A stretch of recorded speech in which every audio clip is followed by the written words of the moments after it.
अच्छा बच्चों, हमारे पास जो आज का टॉपिक आ रहा है वो आ रहा है trend in solubilities of group two metal hydroxides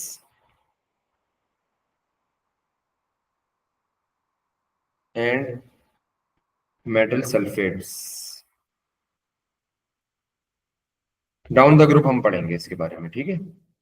अच्छा भाई, हमारे पास कॉपी नहीं कर रहे थे। आज सारा आज का बच्चे भी तो क्लास फ्राइडे की होती है। तो हमारे पास क्या है भाई, हम लोग दो चीजें डिस्कस करेंगे बच्चों इसमें।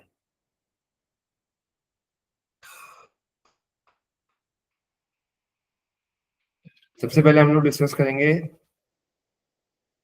मेटल हाइड्रोक्साइड्स, और इसमें दूसरी चीज बच्चों हम लोग डिस्कस करेंगे मेटल सल्फेट्स। अच्छा भाई, अब कुछ चीजें मैं बताता हूँ, वो जो तुम्हें याद रखनी है। याद रखो सबसे पहले कि हमारे पास जो सॉल्युबिलिटी है, ये हमने एएस में पढ़ा भाई कि सॉल्युबिलिटी ऑफ, हमने सिर्फ वहां पर पढ़ा था कि भाई वहां पर डाउन द ग्रुप क्या हो रहा था। अब हम यहाँ पर ये भी पढ़ेंगे कि भाई क्यों हो रहा। Solubility of group two metal hydroxides increases down the group. के मतलब, अगर मैं आता हूँ डाउन द ग्रुप, जैसे कि मेरे पास होता है बच्चों मैग्नीशियम सबसे ऊपर है, फिर मेरे पास है कैल्शियम, और देन मेरे पास है स्ट्रोंशियम, सॉरी, फिर मेरे पास, हाँ, स्ट्रोंशियम, और फिर मेरे पास है बेरियम। तो ये मेरा ग्रुप टू है भाई। और अगर मैं ग्रुप टू से डाउन आता हूँ, डाउन द ग्रुप आता हूँ, तो मैंने क्या बोला कि मेरे पास सॉल्युबिलिटी इंक्रीज हो गई। ये एक बात हो गई। अब दूसरा है हमारे पास मेटल सल्फेट्स। तो इसमें आपको याद रखना है कि solubility of group two metal sulphates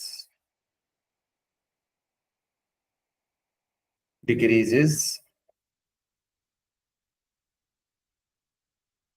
down the group. ठीक है भाई, ये डाउन द ग्रुप क्या करती है, डिक्रीज करती है। इसका मतलब अगर मैं इन सब की बात करूं, तो मेरे पास सारे ग्रुप टू के हैं भाई। और अगर मैं डाउन द ग्रुप आऊंगा, तो मेरे पास यहाँ पर जो सॉल्युबिलिटी है वो हमारे पास डिक्रीज हो रही है।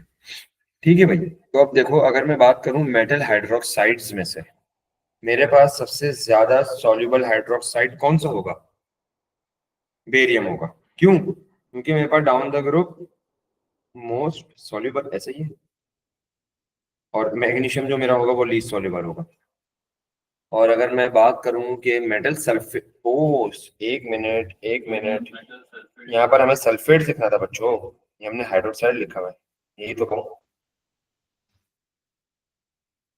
Calcium, magnesium sulphate, calcium sulphate, strontium sulphate, barium sulphate. ठीक है भाई। अब सल्फेट्स में अगर मैं डाउन द ग्रुप आता हूँ, तो मेरे पास सॉल्युबिलिटी बढ़, सॉरी, डिक्रीज हो रही है। तो मुझे एक बात बताओ कि मेरे पास यहाँ पर सबसे ज्यादा सॉल्युबल सल्फेट कौन सा है। मैग्नीशियम होना चाहिए, ठीक है। तो हमारे पास मैग्नीशियम जो है वो मोस्ट सॉल्युबल सल्फेट है। लीस्ट सॉल्युबल तो बेरियम होगा। सबसे पहले हम लोग डिस्कस कर लेते हैं बच्चों ग्रुप टू मेटल हाइड्रोक्साइड्स।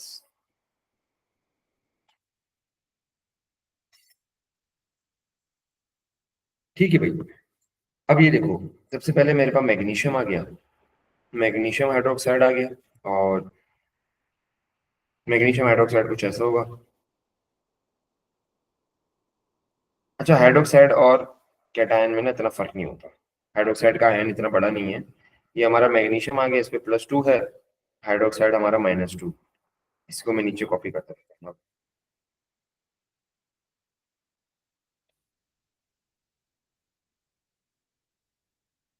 अच्छा, नीचे नीचे आते हुए हमारे, पहले मैं डायग्राम बना लूँ बच्चों, फिर हम लोग इसको डिस्कस करते हैं। ये देखो हमारा है कैल्शियम, और ये मेरा है स्ट्रोंशियम। ये कैल्शियम हाइड्रोक्साइड, ये मेरा आ गया है स्ट्रोंशियम हाइड्रोक्साइड। अब अगर एक बात देखो कि हमारे पास डाउन द ग्रुप क्या हो रहा है भाई, कि मेरा जो कैट आयोनिक साइज है, डाउन द ग्रुप क्या मेरा कैटायोनिक साइज बढ़ रहा है? हाँ या ना? बिल्कुल बढ़ रहा है। ठीक है भाई। अब याद रखो कि हमारे पास सॉल्युबिलिटी के दो फैक्टर हैं। हम लोग सॉल्युबिलिटी डिस्कस करने बैठे हैं यहाँ पर, ठीक है? तो सॉल्युबिलिटी के हमारे पास दो फैक्टर है। पहला फैक्टर लैटिस एंथैल्पी। हम पहले सबसे पहले ना down the group lattice enthalpy को डिस्कस कर लेते हैं, या लैटिस एनर्जी को डिस्कस कर लेते हैं। मुझे एक बात बताओ कि डाउन द ग्रुप आ रहा हूं तो मेरा जो कैटायोनिक साइज है वो इंक्रीज हो रहा है, ऐसा ही है? अब मुझे एक बात बताओ कि मेरा जब कैटायोनिक साइज इंक्रीज हो रहा है तो मेरे चार्ज डेंसिटी पे क्या फर्क पड़ेगा?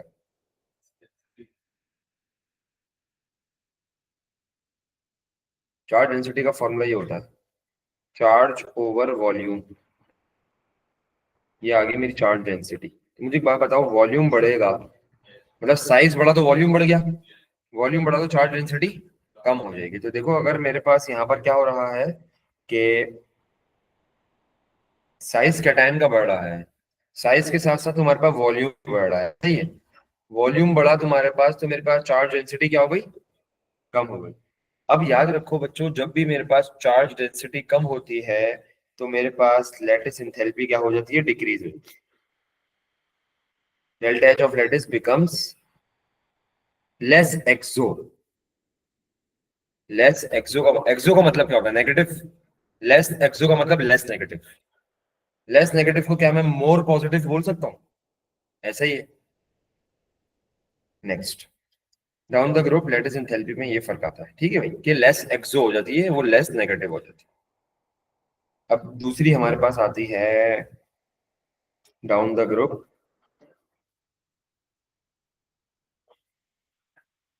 हमारे पास आती है हाइड्रेशन। तुमने हाइड्रेशन नहीं पढ़ी ना? वो लेक्चर्स मिस करा बीच में।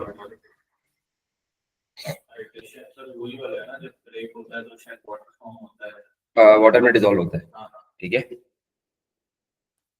तो डेल्टा एच ऑफ हाइड्रेशन, अब हम इसके बारे में डिस्कस करते हैं। दो फैक्टर्स हैं हमारे पास, एक डेल्टा एच ऑफ हाइड्रेशन और एक enthalpy, lattice enthalpy. Lattice enthalpy हमने देख लिया कि डाउन द ग्रुप क्या हो रही है? लेस एक्स हो रही है, मतलब डिक्रीज हो रही है। ये बात याद रख लो कि डिक्रीज भी हो रही है। चलो इसमें मैं लिख देता हूँ कि decreases, delta H of lattice decreases. अब down the group delta H of hydration. अच्छा, सबसे पहले मैं एक चीज डिस्कस कर लेता हूँ कि हाइड्रेशन जो होती है ना, कैटायन की अलग देखी जाती है, एनायन की अलग देखी जाती है, ठीक है? अब मुझे एक बात बताओ, क्या यहाँ पर ओ OH तीनों में सेम है? तो क्या delta H of hydration of O OH क्या वो कांस्टेंट रहेगी? सही है। इसके साथ साथ अब मुझे एक बात बताओ कि कैटायन का क्या बढ़ रहा है? साइज बढ़ रहा है, चार्ज डेंसिटी बढ़ गई है। ओ हाँ, सॉरी, कैटायन का साइज बढ़ गया है। ओ सॉरी, वॉल्यूम की बात कर रहा था, वॉल्यूम बढ़ गया है। तो हमारे पास क्या चार्ज डेंसिटी, चार्ज डेंसिटी जब हमारे पास कम होती जा रही है तो याद रखो हमारे पास जो हाइड्रेशन है ना, वो हमारे पास क्या हो रही है भाई? कम हो रही है। Delta H of hydration decrease, जिसको मैं बोल सकता हूँ लेस एक्सोथर्मिक,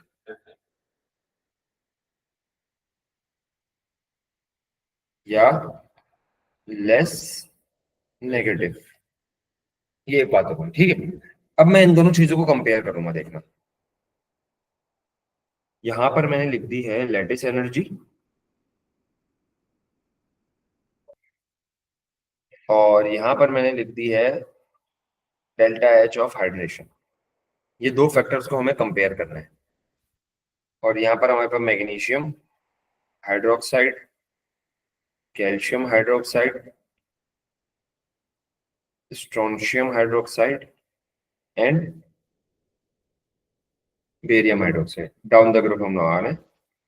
अब मुझे एक बात बताओ कि यहाँ पर लैटिस एनर्जी पे हम लोग ने देखा था कि क्या फर्क पड़ा था। लैटिस एनर्जी हमारी डिक्रीज हो रही थी। इसके साथ साथ याद रखो कि हमारी हाइड्रेशन एनर्जी जो है वो भी डिक्रीज हो रही थी भाई। तो मतलब जो दोनों फैक्टर है ना, वो हमारे डिक्रीज ही हो रहे हैं डाउन द ग्रुप। अब मुझे एक बात बताओ, लेटेस्ट एनर्जी होती क्या है? लेटेस्ट एनर्जी ये चीज होती है, force of attraction between ions, between charge. ठीक है। अब मुझे एक बात बताओ कि जब मेरी लेटेस्ट एनर्जी डिक्रीज हो रही है, तो क्या मेरे जो आयंस हैं उनको तोड़ने में आसानी होगी? ये चीज मेरी हल्की हो गई है, इसको तोड़ने में आसानी होगी ना। तो जब ये टूटेगा तो क्या मेरा आयोनिक कंपाउंड जो है वो जल्दी सॉल्युबल हो जाएगा? तो मेरी सॉल्युबिलिटी इसकी वजह से इंक्रीज होनी चाहिए, सॉल्युबिलिटी इंक्रीजेस। लेकिन हाइड्रेशन का मतलब क्या होता है? चलो मैं हाइड्रेशन की अगर तुम्हें डेफिनेशन दिखाता हूँ, तो ये देखो भाई, हाइड्रेशन की हमारे पास, तुमने नहीं पढ़ा हो ना हाइड्रेशन, कहाँ गया भाई हाइड्रेशन? A2, chemical energetics. ये देखो, हम लोगों ने हाइड्रेशन पढ़ी थी। हाइड्रेशन क्या है कि it is an enthalpy change one one mole of gaseous atom it dissolve in water to form aqueous lines. ठीक है भाई। तो हमारे पास अगर मैं हाइड्रेशन एनर्जी कम कर रहा हूँ, तो मेरे पास याद रखना जो सॉल्युबिलिटी है वो डिक्रीज हो जाएगी। हाइड्रेशन का मतलब क्या है? पानी में डिसॉल्व होना, गैसियस एटम आयन को पानी में डिसॉल्व करना। अब वो गैसियस आयन की एनर्जी ही कम हो रही है हाइड्रेशन, तो ऑब्वियसली सॉल्युबिलिटी में क्या फर्क पड़ेगा? डिक्रीज होगी। अब बच्चों, अब तुम्हें एक बात याद रखनी है कि अगर मैं बात करूं ना मेटल हाइड्रोक्साइड्स की, ग्रुप टू के, तो याद रखो उनके अंदर जो लेटिस एनर्जी है ना, अगर मैं डाउन द ग्रुप आ रहा होता हूँ, वो बहुत रैपिडली डिक्रीज हो रही होती है। It decreases rapidly. ठीक है। लेकिन जो तुम्हारे पास हाइड्रेशन है वो ग्रेजुअली डिक्रीज कर रही होती है। ग्रेजुअली डिक्रीज मतलब बहुत ही आहिस्ता आहिस्ता डिक्रीज कर रही होती है। तो मुझे एक बात बताओ कि डेल्टा एच ऑफ हाइड्रेशन जो कि हमारे पास ग्रेजुअली डिक्रीज कर रहा है, और डेल्टा एच और लेटिस एनर्जी हमारे पास ज्यादा जल्दी डिक्रीज कर रही है, मतलब जो इसके बीच की पावर है वो बहुत जल्दी जल्दी कम हो रही है। और हमारे पास हाइड्रेशन एनर्जी जो है वो हमारे पास आहिस्ता आहिस्ता कम हो रही है। ठीक है भाई। तो हमारे पास यहाँ पर सिग्निफिकेंट इफेक्ट किसका है? हमारे पास डोमिनेंट फैक्टर है, it is the dominant factor. ठीक है भाई। हाँ, ये अफेक्ट करेगी, and it is it's affect is not significant. क्योंकि देखो ना, हमारे पास हाइड्रेशन बहुत ही हल्के डिक्रीज हो रही है। ठीक है। और हमारे पास जो लेटिस एनर्जी है वो, this effect is not significant. Latest energy जो है हमारे पास वो क्या कर रही है? बहुत रैपिडली डिक्रीज हो रहा है, और ये बहुत आहिस्ते आहिस्ते डिक्रीज हो रहा है।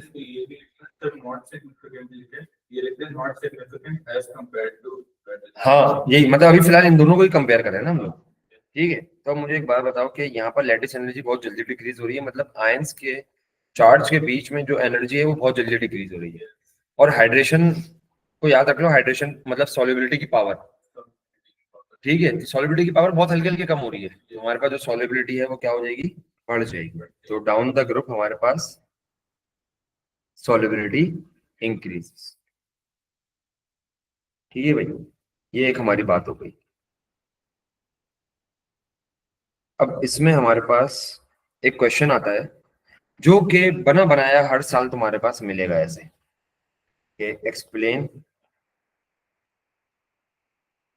Why the solubility of group 2 metal hydroxides increases down the group। तो इसमें तुम्हें सबसे पहले क्या लिखना है, मैं सवाल लिख देता हूँ, ओ सॉरी आंसर लिख देता हूँ, पेपर में सेम सेम आंसर लिख कर आना, फुल मार्क्स मिलेंगे। ठीक है भाई, अब ये देखो कि तुम्हारे पास यहाँ पर सबसे पहले तुम्हें यहाँ पर डिस्कस करना है कैटायोनिक साइज को। तो इसमें लिख देना कि डाउन दी ग्रुप, हम्म, हाँ भाई, down the group cationic size increases. ठीक है भाई, कैटायनिक साइज हमारा बढ़ गया, और जब हमारे पास कैटायनिक साइज बढ़ा विच डिक्रीजेस द चार्ज डेंसिटी।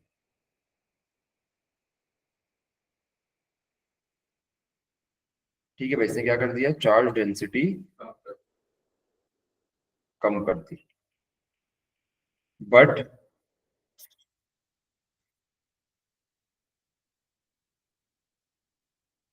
अच्छा, चार्ज डेंसिटी तो कम करी करी, इसके साथ साथ delta H of hydration and delta H of lattice, वो भी दोनों क्या होगा, कम होगा, ऑल्सो डिक्रीजेस।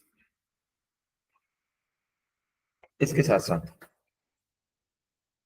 हमारे पास अब हमें बताना है कि भाई किसका ज्यादा सिग्निफिकेंट इंक्रीज है, किसका ज्यादा सिग्निफिकेंट नहीं है। But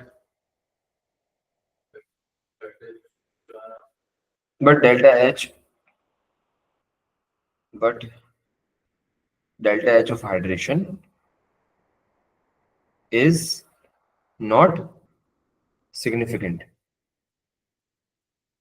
is not significantly decreasing, and delta H of lattice is significantly decreasing।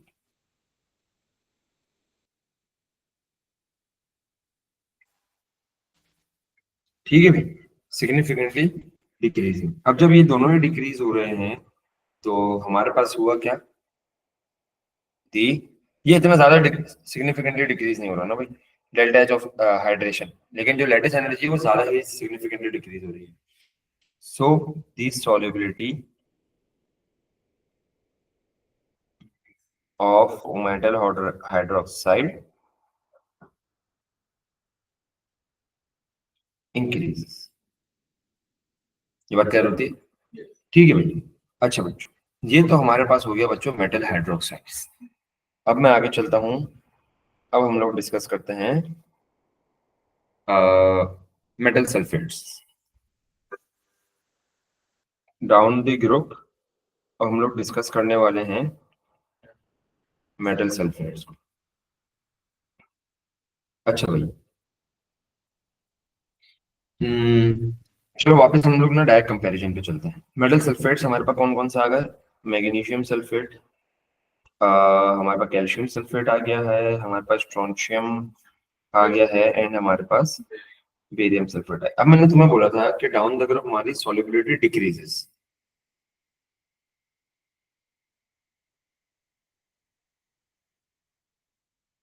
ठीक है भाई, हमारी सॉल्युबिलिटी डिक्रीज हो रही है डाउन द ग्रुप।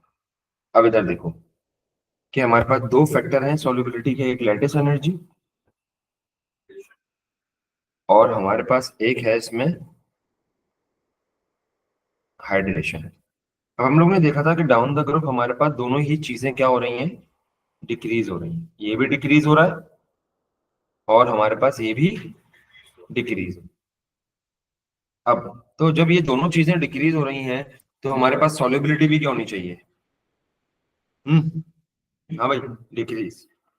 एक मिनट, सॉल्युबिलिटी इस लैटिस एनर्जी से तो इंक्रीज होनी चाहिए ना, लैटिस से इंक्रीज होगी, हाइड्रेशन से डिक्रीज होनी चाहिए,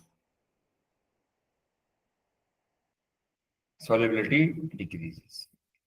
अब होता क्या है, डाउन द ग्रुप हमारे पास सॉल्युबिलिटी डिक्रीज हो रही है, तो मुझे एक बात बताओ कि यहाँ पर सिग्निफिकेंट इफेक्ट किसका होना चाहिए? हम्म, वो तो ज्यादा सिग्निफिकेंटली उसकी डाउन द ग्रुप डिक्रीज हो रही है जनाब, डाउन द ग्रुप डिक्रीज हो रही है सॉल्युबिलिटी, ठीक है। तो यहाँ पर सॉल्युबिलिटी डिक्रीज कर कौन रहा है ये बताओ? अभी क्या कहते हैं फिर उस पे हाँ ना, तो हमारे पास जो यहाँ पर हाइड्रेशन होती है ना, ये क्या करती है कि ये down the group it is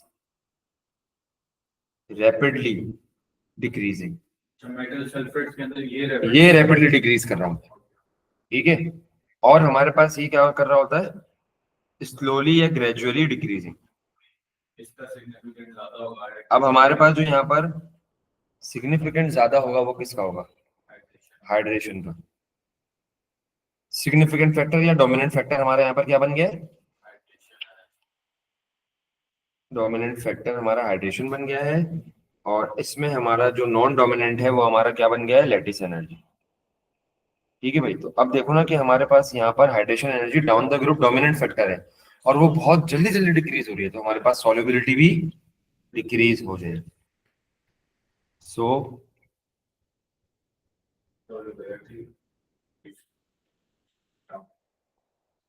down the group, ठीक है, ये बात क्लियर है।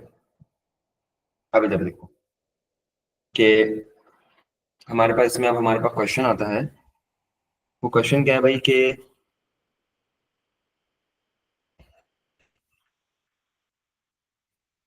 why solubility of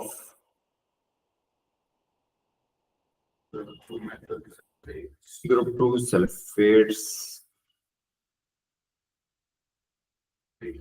decreases longer?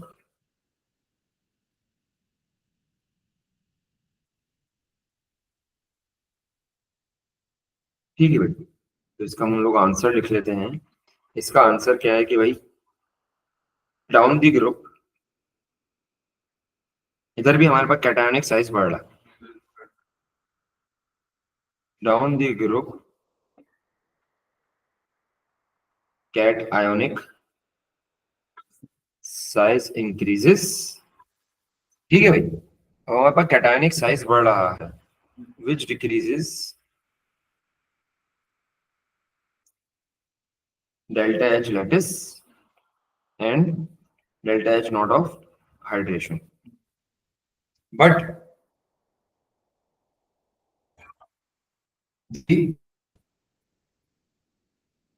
delta H of hydration is increasing, sorry, decreasing rapidly. देखो ना भाई, हमारे पास जो यहाँ पर डेल्टा एच ऑफ solubility था, it is decreasing rapidly. तो and the lattice energy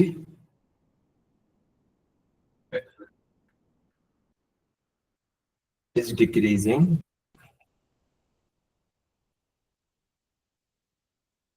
gradually. So solubility is down the group. But there, ठीक है, अब आपको ये तो हमारा हो गया भाई, यहाँ तक हम लोग एनर्जेटिक्स पढ़ा था। एनर्जेटिक्स के साथ साथ बच्चों हम लोगों ने ग्रुप 2 भी पढ़ा था। ग्रुप 2 के अंदर हम लोगों ने क्या क्या देखा था कि मैं वापस आप लोगों को दिखा देता हूँ। देखो भाई, मैं रिव्यू करवाता हूँ कि हम लोगों ने अभी तक पढ़ा क्या क्या लिया है। देखो, शुरू से हम लोग देखते हैं। हमने एनर्जेटिक्स पढ़ा था, एंथैल्पी ऑफ एटमाइजेशन पढ़ा हमने, उसके बाद लैटिस एनर्जी, एंथैल्पी, और फिर फैक्टर्स अफेक्टिंग लैटिस एनर्जी पढ़ा, ये सारी चीजें पढ़ी। फिर आयनाइजेशन पढ़ी हमने, electron affinity, second electron affinity, फिर ट्रेंड्स पढ़े हमने, ये सारी चीजें पढ़ी इलेक्ट्रॉन एफिनिटी का across the period. Down the group, और एक्सेप्शंस पढ़ी थी फिर हमने उसके अंदर, फिर फॉर्मेशन हमने पढ़ी, हेसिस लॉ पढ़ा, हेसिस लॉ के साथ साथ हम लोग ने बॉर्न हेबर साइकिल पढ़ी। ठीक है भाई, बॉर्न हेबर साइकिल हमने बनाना सीखी, उसके हमने कुछ पास पेपर्स करे, ये सारी चीजें मजीद आगे भी करेंगे, क्वेश्चंस है हमारे, कुछ हमने होमवर्क भी करे थे। इसके साथ हमने देखा था भाई कौन सी पॉजिटिव है कौन सी नेगेटिव है, फिर हमने ग्रुप 2 स्टार्ट करा। ग्रुप 2 में हमने आयन पोलराइजेशन ये सारी चीजें पढ़ी, पोलराइजिंग पावर पढ़ा, फैक्टर्स ऑफ पोलराइजेशन पढ़ा। इसके साथ साथ हम लोगों ने thermal stability of group 2 carbonate and nitrates पढ़ा। ठीक है भाई, इसके साथ साथ हम लोगों ने क्या पढ़ा भाई कि हाइड्रेशन पढ़ा और सॉल्यूशन पढ़ा, delta H naught of solution पढ़ा।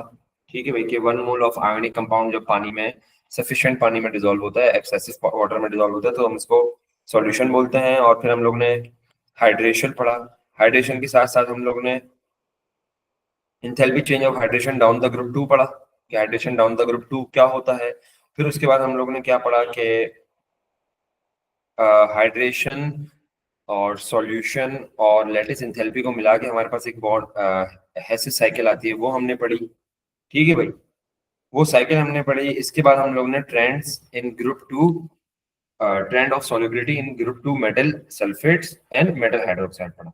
ठीक है भाई, अब हमारे पास केमिकल एनर्जेटिक्स जो है ना बच्चों, वो 3 पार्ट्स में डिवाइड हुआ है। मैंने आपको पहले भी बताया था, एक तो वो डिवाइड हुआ है किसमें, एनर्जेटिक्स में, केमिकल एनर्जेटिक्स, और इसके साथ साथ उसके अंदर हमारे पास ग्रुप 2 भी आता है, और ग्रुप 2 के साथ साथ इसमें हमारे पास एंट्रोपी भी आता है। तो हम इसमें जो है वो 2 चीजें कर चुके हैं, केमिकल एनर्जेटिक्स हमने कर लिया, ग्रुप 2 हमने कर लिया। सिर्फ और सिर्फ हमारे पास जो बचता है वो बचता है एंट्रोपी। ठीक है भाई, तो अब हम लोग स्टार्ट करने वाले हैं एंट्रोपी।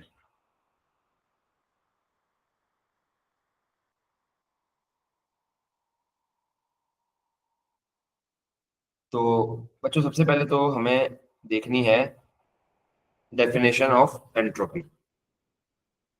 सबसे पहले हम लोग डिस्कस करते हैं कि एंट्रोपी होती क्या है। एंट्रोपी का मतलब है it is the measure of disorderness. ठीक है भाई, तो देखो हमारे पास यहाँ पर सॉलिड है और ये मेरे पास है लिक्विड। ठीक है, और ये मेरे पास गैस आ गया। फिलहाल ये सपोज कर लो, ये मेरे पास सॉलिड है, ये मेरे पास लिक्विड है, और ये मेरे पास है गैस। एंट्रोपी की मैंने डेफिनेशन क्या बताई कि it is the measure of the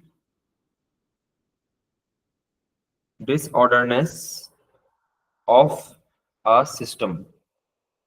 ठीक है भाई, ये सिस्टम के अंदर कितनी डिसऑर्डरनेस है वो आपकी क्या होती है भाई, एंट्रोपी होती है। मुझे एक बात बताओ कि हमारे पास सॉलिड के अंदर डिसऑर्डरनेस ज्यादा है या गैस के अंदर डिसऑर्डरनेस ज्यादा है?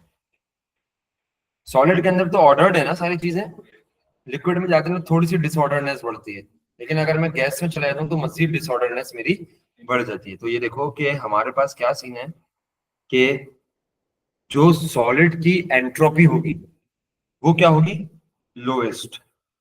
क्या होगी, लोएस्ट होगी। और जो मेरी गैस की एंट्रोपी होगी वो हाईएस्ट एंट्रोपी है। Entropy is equal to disorderness. तो जितनी ज्यादा डिसऑर्डरनेस उतनी ज्यादा एंट्रोपी। ठीक है, इसको मैं लिख देता हूं कि अगर हमारे पास डिसऑर्डरनेस बढ़ता है, डिसऑर्डरनेस, या बल्कि एक और नोट लिख लेना मुझे कि हायर दी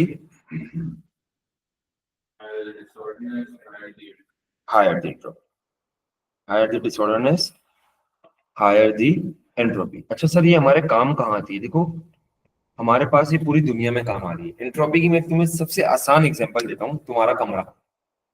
जब तुम कॉलेज से घर जाते हो तो आंटी सफाई वफाई करके तुम्हारे कमरे को सेट करके चली जाती है। फिर तुम कॉलेज से घर आते हो तो तुम देखते हो कि यार सारी चीजें मेरी ऑर्डर में है, तो वो एंट्रोपी वहां पर कम है। जब तुम कमरे में घुसते हो, शूज उतारते हो, शूज इधर उधर हो गए, तुम चेयर पे सामान रखते हो, चेयर इधर उधर हो गई, तुम बेड पे लेटते हो, बेडशीट खराब हो गई, ये सारी चीजें हो गई। तो तुम्हारे पास डिसऑर्डरनेस बढ़ गई है, सही है, तो तुम्हारे पास रूम की एंट्रोपी बढ़ गई है। इसी के साथ साथ याद रखना कि एंट्रोपी बढ़ने से फायदा क्या है। एंट्रोपी बढ़ने से चीजें स्टेबल होती हैं। सर ये क्या बात कर दी आपने, ये तो कोई सेंस ही नहीं बना दी। जैसे कि फिलहाल कुर्सियों पे बैठे हो, कुर्सियों के नीचे अगर मैं आग लगा दूं तो क्या तुम बैठे रहोगे? नहीं, तुम क्या करोगे? भागोगे। भागने से क्या, वो जो तुम्हारी एनर्जी थी वो कम हो गई, स्टेबल हो गई। जो तुम्हारी हीट मिल रही थी वो क्या, वो तुमने इमिट कर दी, बाहर दे दी। ऐसे ही है, तो क्या तुम स्टेबल हो गए?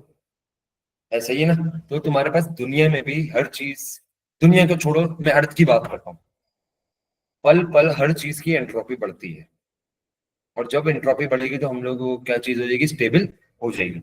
ऐसे ही हमारे अर्थ की जो एंट्रोपी है वो हर टाइम में बढ़ रही है। ठीक है, जब किसी चीज को आप यूज करने लगते हो ना, रूम रूम की एग्जांपल मैंने जैसे दी, तो उसकी एंट्रोपी बढ़ती है। और उस जब किसी भी चीज की एंट्रोपी बढ़ती है तो फिजिब इस चैप्टर के अंदर हम फिजिबिलिटी और ये सारी चीजें पढ़ेंगे, तो वो भी हमारे पास पढ़ता है। ठीक है, फिजिबल हो जाता है हमारे पास रिएक्शन। तो इसमें हम लोग एक और चीज लिख लेते हैं कि हायर दी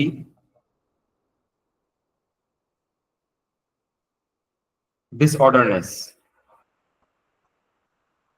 या ऐसे लिख लो, increase increase in disorderness, increase in disorderness, disorderness मेरा बढ़ा तो मेरे पास एंट्रोपी बढ़ी। ठीक है भाई, एंट्रोपी मेरे पास बढ़ गई है तो मेरे पास क्या बढ़ गया है? फिजिबिलिटी ऑफ रिएक्शन बढ़ गई है। Reaction become more feasible.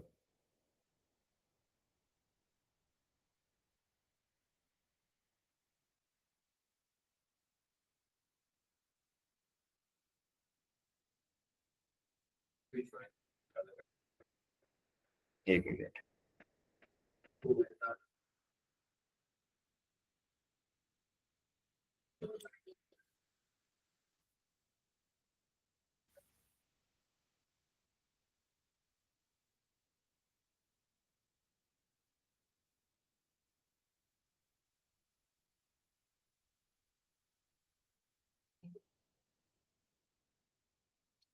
ठीक है भाई। अच्छा, हम लोग क्या डिस्कस कर रहे थे कि भाई अगर हमारे पास एंट्रोपी क्या होती है? बढ़ती है। तो मतलब अगर डिसऑर्डरनेस बढ़ता है तो हमारे पास एंट्रोपी बढ़ जाती है। और याद रखो, जब भी हमारे पास एंट्रोपी बढ़ेगी तो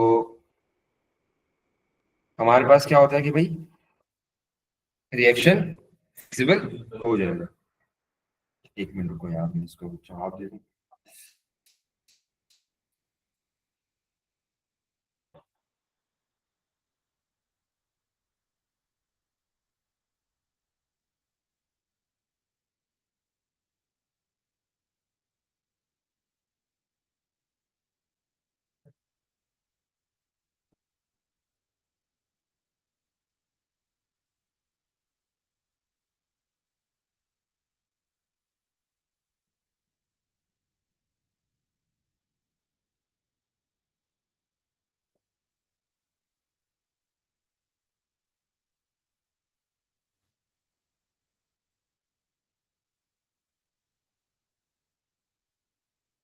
अच्छा भाई, रिएक्शन हमारा फिजिबल हो जाता है। इसके साथ साथ हमारे पास क्या होता है कि भाई, रिपीट करते हैं कि एंट्रोपी हमारे पास डिसऑर्डरनेस होता है।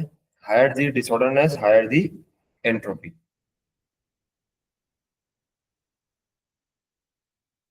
और ये क्या हो गया भाई बच्चों? Higher the disorderness, higher the entropy. इसके साथ साथ अगर तुम्हारे पास इंक्रीज इन डिसऑर्डरनेस आता है तो इंक्रीज इन एंट्रोपी आता है। इसके साथ साथ तुम्हारा रिएक्शन मोर फिजिबल हो जाता है। अच्छा, अब एंट्रोपी का जो सिंबल है वो क्या होता है हमारे पास?